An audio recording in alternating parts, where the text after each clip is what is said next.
Alright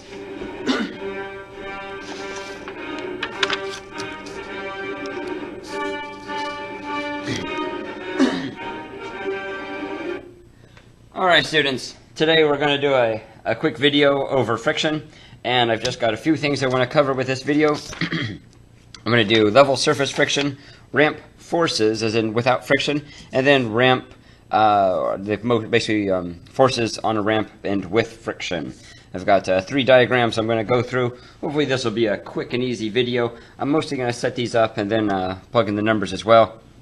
These are very similar to things that are on your worksheet, and let's say might be kind of similar to things that you're going to see on the quiz on Friday as well. Okay, let's start with level surface friction.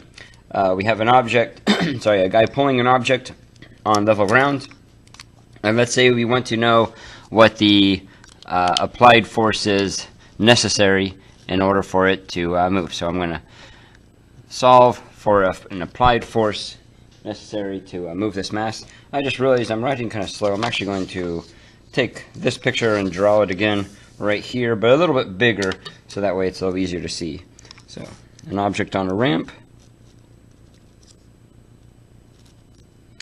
And there's a guy pulling the object along. And one thing that's important here is that the guy is pulling the object perfectly parallel to the surface. And so there's an applied force being pulled to the side, and we want to know what is the applied force necessary to move the object with a constant velocity. So I'll put a few values on there. The mass I'm going to use is 70 kilograms. The coefficient of friction between the object and the floor is 0.35, and we're going to say that the velocity is constant, meaning that there is no acceleration.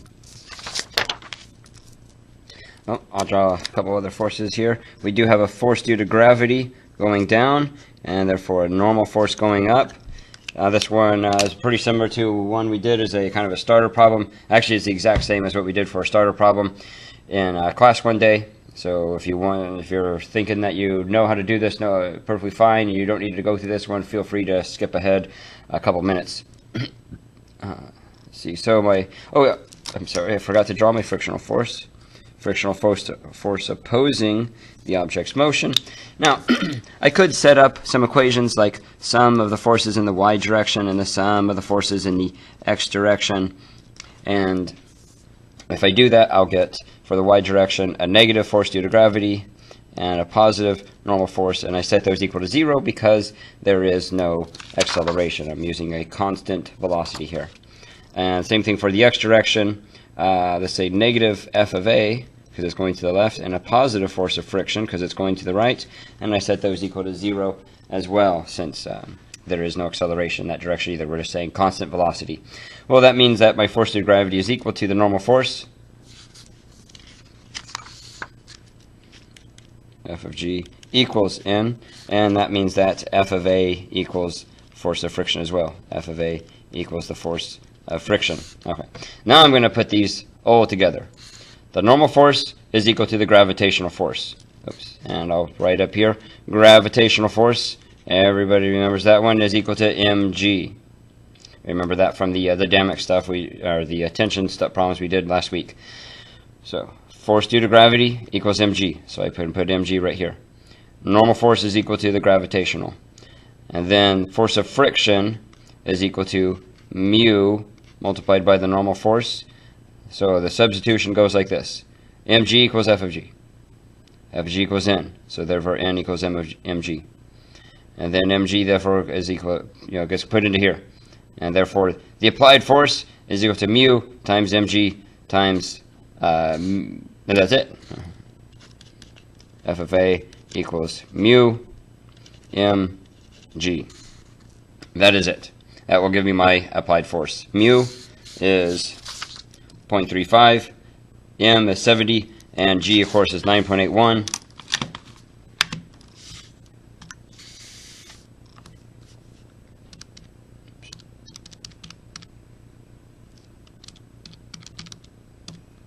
Gives us f of a equals 240 newtons. Okay, that one's a pretty easy one. Shouldn't be too difficult. Hopefully it's not too difficult anyway. let's say if you wanted to go backwards and solve for mu, then you would have to have been given the applied force, and therefore in this situation only, F of A divided by mg is going to be equal to your mu, whether it's static or kinetic. Kinetic means that it's moving, and static, coefficient of friction, would mean that it's not moving, and so you're just trying to find out the amount of force that the friction would keep it, or how should I say that? You're trying to figure out the amount of force needed that before the friction would actually break free. Okay. Now, the ones you guys are probably more curious of, or that you want to see, I'm going to do forces on a ramp. So for this situation, I'm going to have a guy pushing a mass up a ramp. And I'm going to use the same numbers, 70 kilograms for the mass and a constant velocity. I'm definitely going to draw this one bigger to make it easier to see. So a mass is sitting on a surface, and I put wheels underneath of it, meaning that there is no friction, hopefully no friction anyway. And this guy with really long arms here is pushing the mass up the ramp. And what we want to know is what force, F of A, is required for him to push the mass up the ramp. So he's pushing up the ramp, F of A. The force, the mass, I need to draw a free body diagram for it.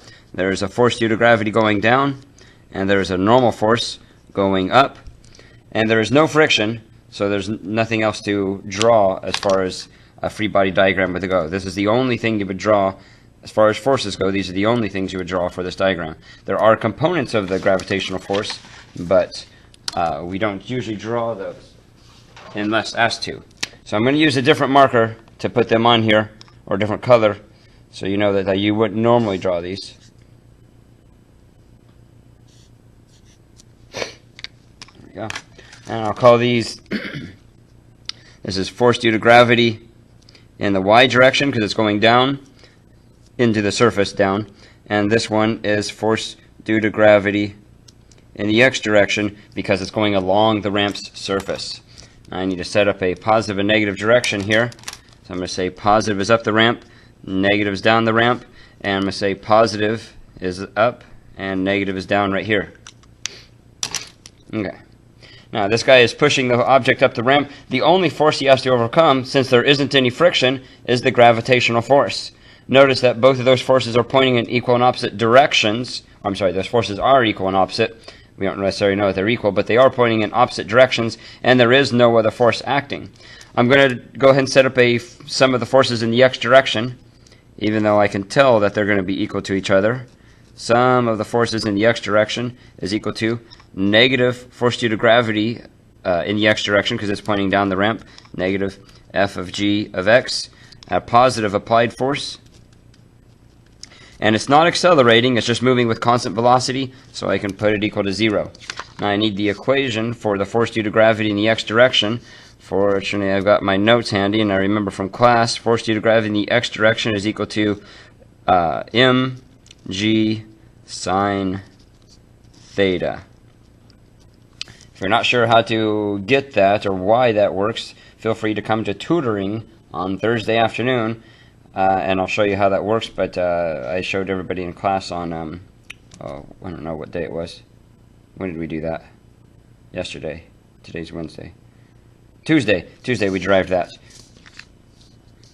Okay, so I can make this substitution right here, and also I'm going to actually move it. Sorry, I'm going to move force due to gravity in the x direction over to this side first. Since it's negative right here, it becomes positive over here, and I get the applied force necessary is equal to force due to gravity in the x direction, and the force due to gravity in the x direction is mg cosine theta.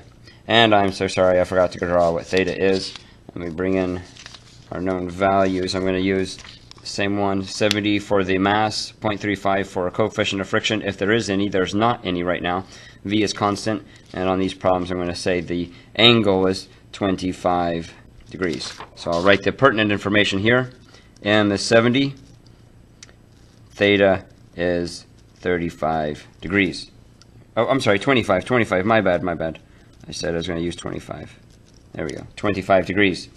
So I simply plug into my equation, 70 for m, 9.81 for g, 25 for the for the angle theta, and I get 70 times 9.81 times cosine 35. Ooh, I used 35 again. I'm sorry, 25.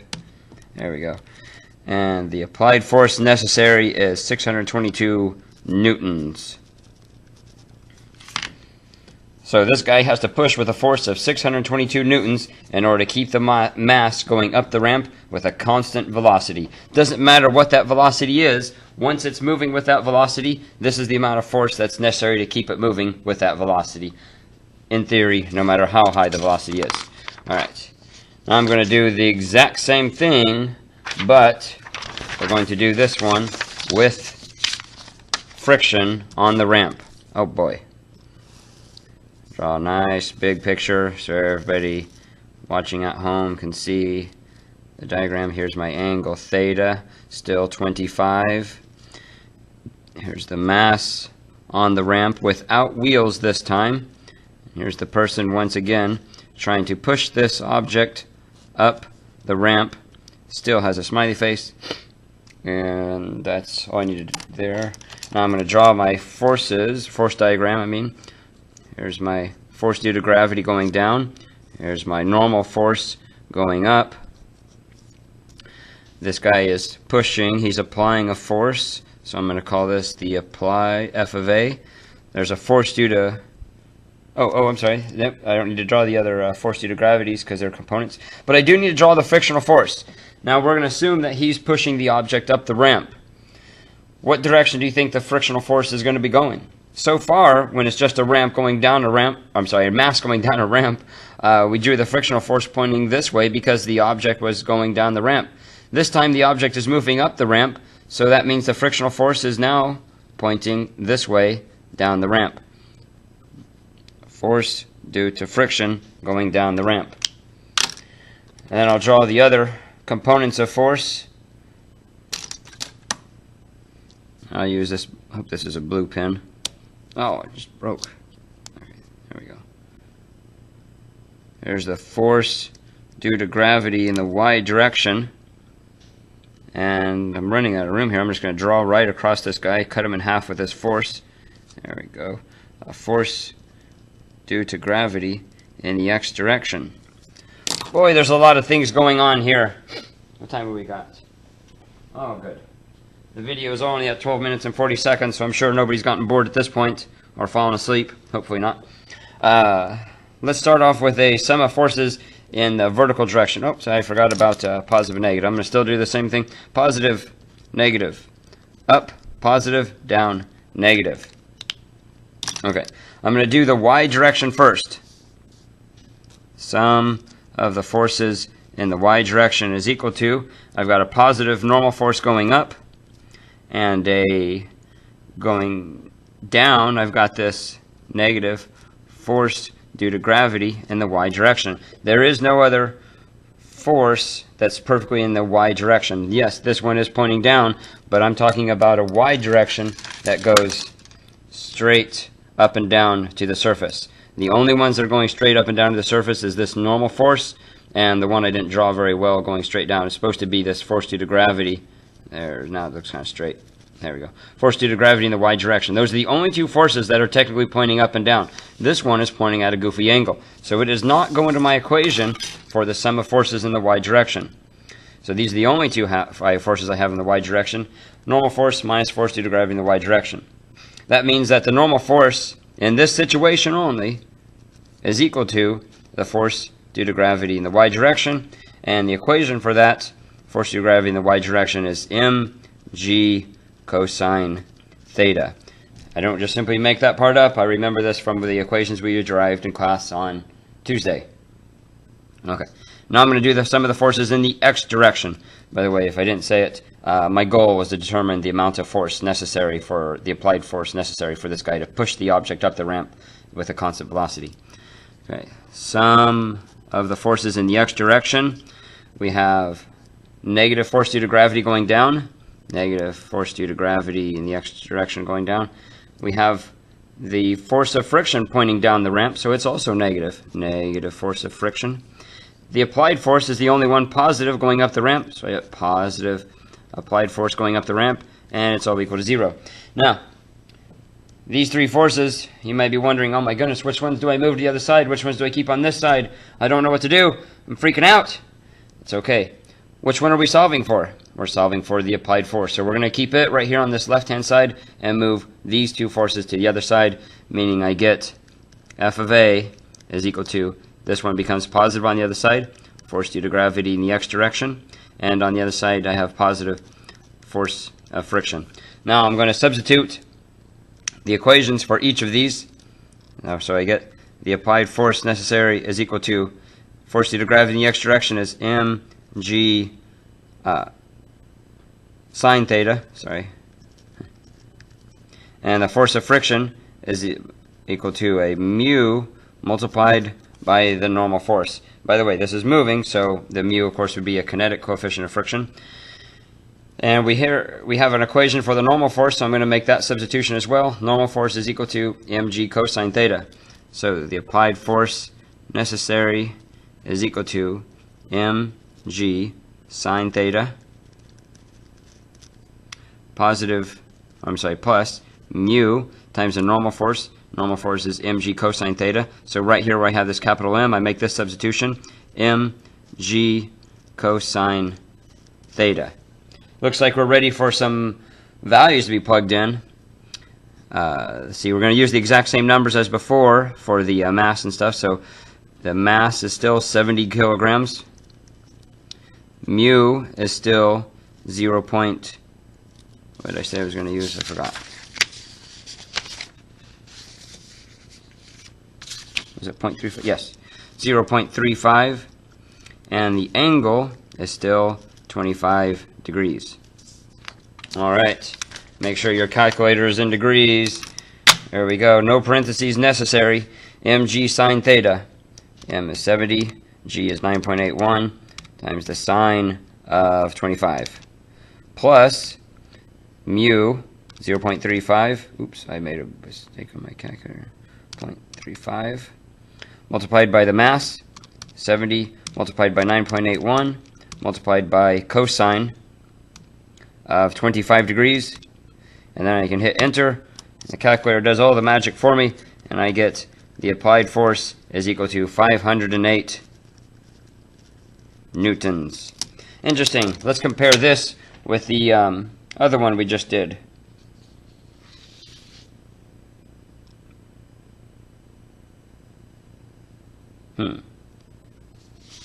I see a problem here. Something must be wrong. How did I get 622 here and 508 here? That's not possible. Let me plug this into my calculator one more time. Actually, I'm going to plug this one in my calculator one more time. 70.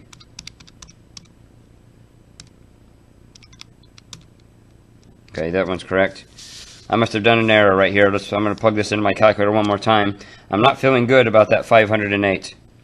The mass is 70 times 9.81 times sine 25 plus 0.35 times 70 times 9.81 times the cosine of 25. It's not possible. It can't be less. Something's got to be wrong. Something absolutely has to be wrong.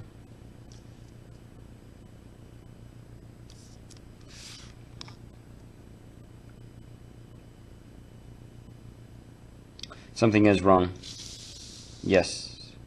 Oh my goodness, look at that. The teacher made a mistake. Teacher made a really bad mistake. Look at this terrible substitution. Oh my goodness. I hope you guys at home noticed this on the previous problem. I put f of g in the x direction is equal to mg sine theta. And then when I made the substitution, look at that. I wrote a cosine when I meant to write a sine. Oh my goodness, that's not 622. That should be 70 times 9.81 times the sine of 25. Oh my goodness, great googly moogly. That was supposed to be 290 newtons. Oh, I sincerely apologize. Okay, so this one was incorrect, but this one is correct. So it certainly makes sense. when he's pushing this object up the ramp without any friction, it rolls very easily with a nice 290 newtons. But once we take away the wheels and we go to this problem, we still have this same force due to gravity, but we also have to add the friction, and so now the person needs 508 newtons in order to push this object up the ramp. Okay. Most excellent. What time is it? Oh my goodness, a 20-minute video. Okay, if this thing doesn't load, I'm going to delete it and start over. Hopefully this loads, though, and you guys get to see it tonight. If you have any questions on this, remember, Thursday is tutoring, quiz is Friday. Rock and roll. Have a good night, students.